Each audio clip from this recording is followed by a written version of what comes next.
Es increíble esta historia que comienza en el capítulo 2, un capítulo entero, que en un mismo capítulo tenemos tanta aventura y vemos tantos elementos, la soberanía de Dios, la humildad de Daniel, vemos esta idea que a veces hablamos de que Dios es soberano y los domingos cuando nos piden orar por los que están en autoridad y es súper interesante cómo este texto, toda esta historia, este capítulo nos muestra que Dios es Dios de dioses y es el Señor de los reyes. Es súper bonita la historia. Para ponernos en contexto, el capítulo 1, para entender dónde está Daniel, por qué pasó lo que pasó, voy a leer el capítulo 1, del versículo 1 al 6. Dice: en el año tercero del rey de Joacín, rey de Judá, vino Nabucodonosor, rey de Babilonia, a Jerusalén y la sitió. Y el Señor entregó en sus manos a Joacín, rey de Judá, y parte de los utensilios de la casa de Dios, y los trajo a tierra de Sinar, a la tierra de su Dios, y los colocó los utensilios en la casa del tesoro de su Dios. Y dijo al rey de Aspenán, jefe de los eunucos, que trajese de los hijos de Israel, del linaje real de los príncipes, muchachos a quienes no hubiese tacha alguna, de buen parecer, enseñados en toda sabiduría, sabios en ciencia y de buen entendimiento, e idóneos para estar en el palacio del rey, y que les enseñase las letras y las lenguas de los caldeos.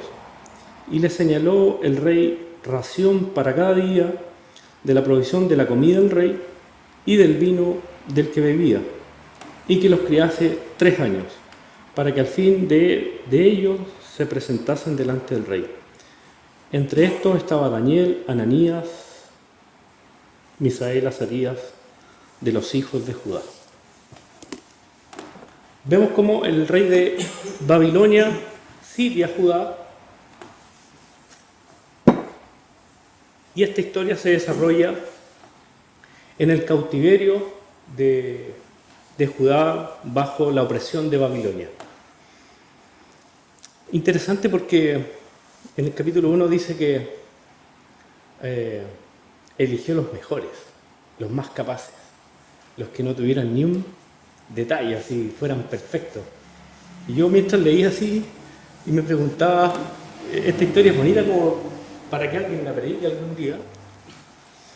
¿Quién de nosotros caeríamos en ese contexto de esa perfección? Que no tuvieran ni una tacha, ni un detalle, que fueran perfectos, que fueran tan sobresalientes sobre los demás. Así comienza la historia de Daniel, este libro maravilloso. Y comenzamos en el capítulo 2, que dice que los caldeos en el verso del 1 al 12,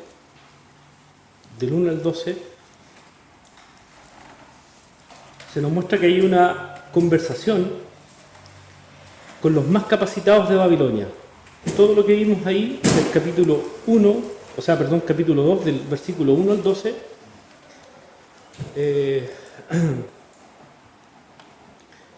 los magos, los astrólogos, los encantadores. En el verso 4, estos caldeos hablaron del rey en lenguas arameas. Quien quizás, y lo más seguro, fue por sonar más elocuentes o más capacitados, cuando el rey pidió que le revelaran este sueño, que se lo interpretaran, que le mostrase qué es lo que había soñado. Claramente el texto muestra que el rey dice que olvidó el sueño. Pareciera ser, no estoy seguro, pareciera ser como que los estaba probando. Así, díganme qué soñé y díganme qué fue lo que... y su interpretación. Díganme lo que soñé y díganme la interpretación a la vez. En ningún minuto el rey les dijo lo que había soñado. En el verso 11, un detalle no menor. La amenaza del rey fue súper consistente, que si ellos no le revelaban qué es lo que había soñado, los iba a despedazar a todos.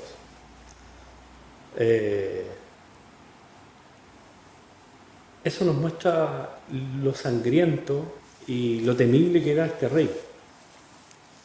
Y en el cautiverio que vivían estos judíos. En el verso 11 nos muestra que se dan por vencidos.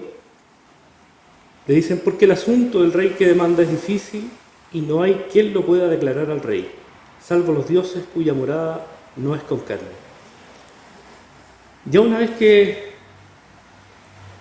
se dieron por vencidos, donde se habían jugado todas las cartas, estos astrólogos se dan por vencidos, y en el versículo 12 el rey, en plena ira y en gran enojo, mandó que los matasen a todos los sabios de Babilonia, así de una. Y el 13 dice, y publicó el edicto de que los sabios fueran llevados a la muerte, y buscaron a Daniel y a sus compañeros para matarlos. Me quiero detener un poquito aquí en el 13. Increíble la velocidad con que este rey emite un edicto porque no le dieron el gusto e hizo que los mataran a todos. O sea, lo pensó y se hace. Me quedé pensando un poco, aquí quiero ocupar un poco una morada. No tiene nada que ver con el texto, pero qué increíble sería, o qué terrible, o qué bendición, no sé en realidad, si los presidentes o la gente que tiene que emitir leyes las emitiera así de rápido y se hicieran así, con esta velocidad que muestra aquí que lo hizo este rey, con todas las atribuciones y con todo el mandato y toda la autoridad que le había dado Dios.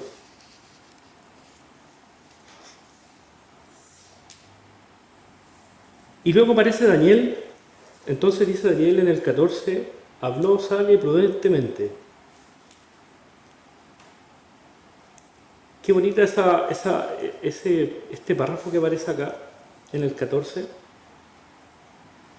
donde se había puesto ya la pena de muerte en la cabeza de Daniel, y él, en un acto de mucha humildad, dice aquí el 14, sabia y prudentemente se dirigió a Aroc, capitán de la guardia del rey, que había salido para matar a los sabios de Babilonia. Y ahí se genera una conversación entre Aroc y Daniel, y le pregunta qué es lo que había pasado, por qué el rey emite este edicto y que los matase a todos. Al entender Daniel lo que había pasado, en el 15 dice que ahí está la conversación donde dice, habló dijo Aroc, capitán del rey, ¿cuál es la causa de este edicto se publique de parte del rey tan apresuradamente? Entonces Aroc hizo saber a Daniel lo que había, por qué había sido emitido esta ley. Y Daniel en el 16 le pide tiempo a Aroc y llama a sus amigos en el 17 para ir a orar. Y en el 18 dice que pidieron misericordia al Dios del cielo para que les revelase este misterio, en el versículo 18. El 19 dice, entonces el secreto le fue revelado a Daniel en visión, por lo que bendijo Daniel a Dios del cielo.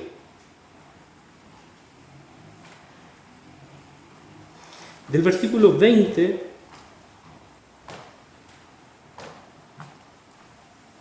al 24, del 20 al 24, hay una proclamación de Daniel, no sé si es una oración o un cántico, muy maravilloso, muy profundo. Dice, y Daniel habló y dijo, sea bendito el nombre de Dios de siglos en siglos, porque suyos son el poder y la sabiduría. Él muda los tiempos y las edades, quita reyes y pone reyes, da sabiduría a los sabios y ciencia a los entendidos. Él revela lo profundo y lo escondido, conoce lo que está en tinieblas y con él mora la luz. A ti, oh Dios, mis padres, a ti, oh Dios de mis padres, te doy gracias y te alabo, porque me has dado sabiduría y fuerza, y ahora me has revelado lo que te pedimos, pues nos has dado a conocer el asunto del rey. Qué bonito, si pudiéramos a veces sacar estos textos y traspasarlos a nuestras oraciones y pudiéramos orar de esa forma con la que oraba Daniel, con esa inmensa profundidad, con esa profundidad en conocer quién es Dios. Es muy bonito ese trozo. Luego, en el versículo 24, Daniel fue a ver a Aroc, quien es el encargado de matar a todos los sabios del reino, y Daniel le insiste que no los mate, que lo lleve a hablar con el rey para mostrarle al rey la interpretación y el sueño. El versículo 24. Del verso 25 al 35 tenemos la conversación de Daniel con el rey en todo lo que se refiere a este misterioso sueño. Hay un detalle importante en el 27. Daniel confirma lo dicho por los sabios. Nadie podía revelar este misterio, ni magos, ni adivinos, ni astrólogos. Nadie lo podía revelar, porque era un misterio de Dios revelado al rey de Babilonia, a uno de los reyes más perversos de la historia. El versículo 28 nos muestra que, dice que, pero Dios, Daniel respondió delante del rey diciendo el misterio que el rey demanda, ni sabios, ni astrólogos, ni magos, ni adivinos pueden revelar al rey. Pero hay un Dios en los cielos, el cual revela los misterios. Él ha hecho saber al rey de Nabucodonosor lo que ha de acontecer en los postreros días. He aquí tu sueño y tu visión que has tenido en tu cama. De ahí nos saltamos, y ahí está toda la historia, y en el versículo 30 dice: y a mí me ha sido revelado este misterio, no porque en mí haya más sabiduría que en todos los vivientes, sino para que se dé a conocer al rey la interpretación y para que entiendas los pensamientos de tu corazón. El 31 dice: tú, Dios, tú, oh rey, veías. He aquí una gran imagen. Esta imagen era muy grande y cuya gloria era muy sublime. Estaba de pie delante de ti y su aspecto era temible. El 32, la cabeza de esta imagen era oro fino, tu pecho y tus brazos de plata, su vientre y sus muslos de bronce, sus piernas de hierro, sus pies en parte de hierro y en parte de barro cocido. No sé si en la Biblia de usted aparece el 34 y el 35. Aquí está contando el sueño. El 34 y el 35, acá en la mía me aparece en rojo. Dice: estaba mirando hasta que una piedra fue cortada, no con mano, e hirió a la imagen en sus pies de hierro, y de su barro cocido los desmenuzó. Entonces fueron desmenuzados también el hierro y el barro cocido, el bronce, la plata y el oro, y fueron como tamo de las eras del verano. Y se los llevó el viento sin que de ellos quedara rastro alguno. Mas la piedra que hirió a la imagen fue hecha un gran monte que llenó toda la tierra. Del 36 comienza, ahí le contó el sueño, y del 36 en adelante comienza Daniel a interpretarle el sueño. El 36 dice, en este sueño también la interpretación de él diremos en presencia del rey.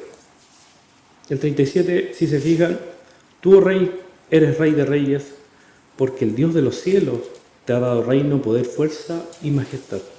Todas las palabras en rey aparecen en minúsculas. Y es maravilloso ver acá cómo Dios da esta soberanía, este poder, esta majestad a uno de los reyes más perversos de la historia. Y el dominio de este rey en el 38, después vemos varios reinos que se levantan, pero no nos vamos a enfocar en eso.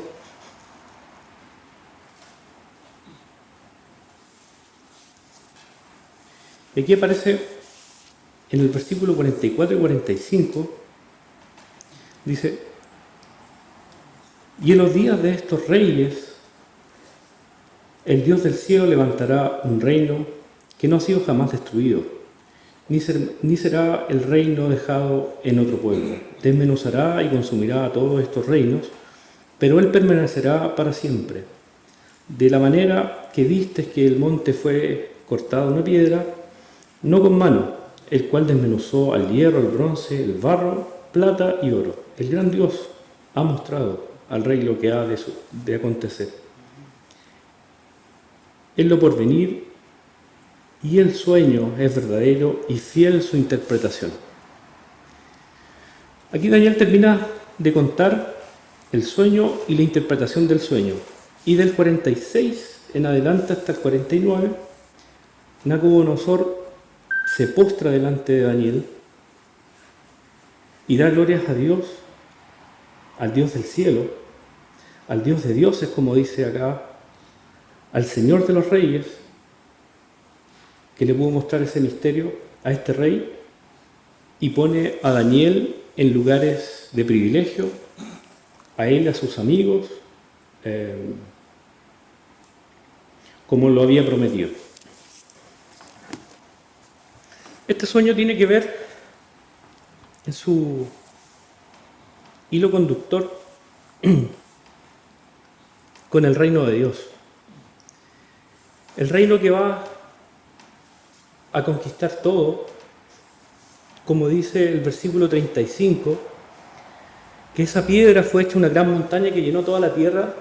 Tiene un símil muy similar al que compartió la semana pasada Sebastián, no sé si fue la semana pasada o antepasada, de este río que crecía y llenaba todo, en todo lugar. Es muy similar lo que aparece acá en relación a esta piedra y a esta montaña, que llena todo, en todo lugar. Toda la tierra es llena y cubierta por esta montaña. Y en el 44 y 45 nos habla de este reino eterno que destruirá todos los reinos de la tierra. Y ese claramente es el que comienza a proclamar Juan el Bautista en su primera aparición, cuando él dice, lo tenía por aquí, se me perdió, acá está. Juan el Bautista comenzó predicando porque el reino de los cielos está cerca, haciendo alusión al que traía el reino de Dios a establecerlo sobre la tierra, que era Jesús. Y vemos cómo acá esta profecía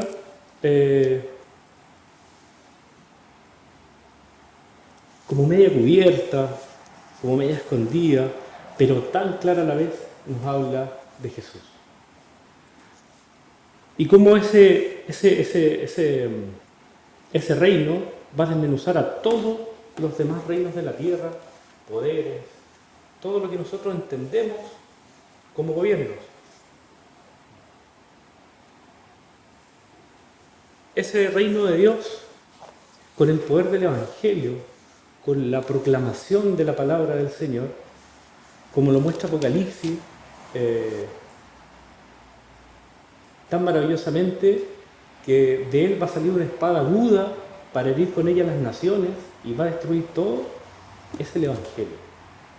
Es lo que cada domingo en la mañana se predica, el Evangelio. Eso es lo que va a destruir absolutamente todo y va a doblegar todo para que el reino de Dios se establezca. Y maravilloso porque al final dice, fiel es su interpretación, verdadero es el sueño.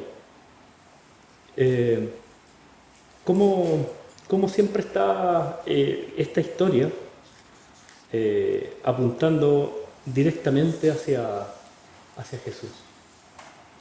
600 años antes y un poco más.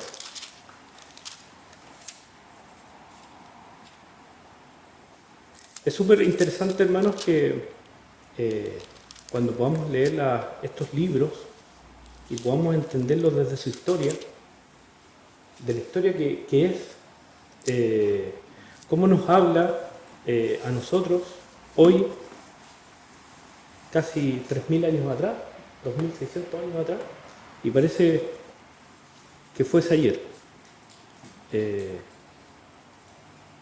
Interesante, muy profundo el capítulo 2, de esta profundidad de la soberanía de Dios, que muchas veces nosotros pensamos, y si aplicamos esta idea, ¿cierto?, de esta soberanía, que este poder que Dios da a este rey, y pareciera que hoy viviéramos un mundo sin control, fuera de control, que nadie lo gobierna.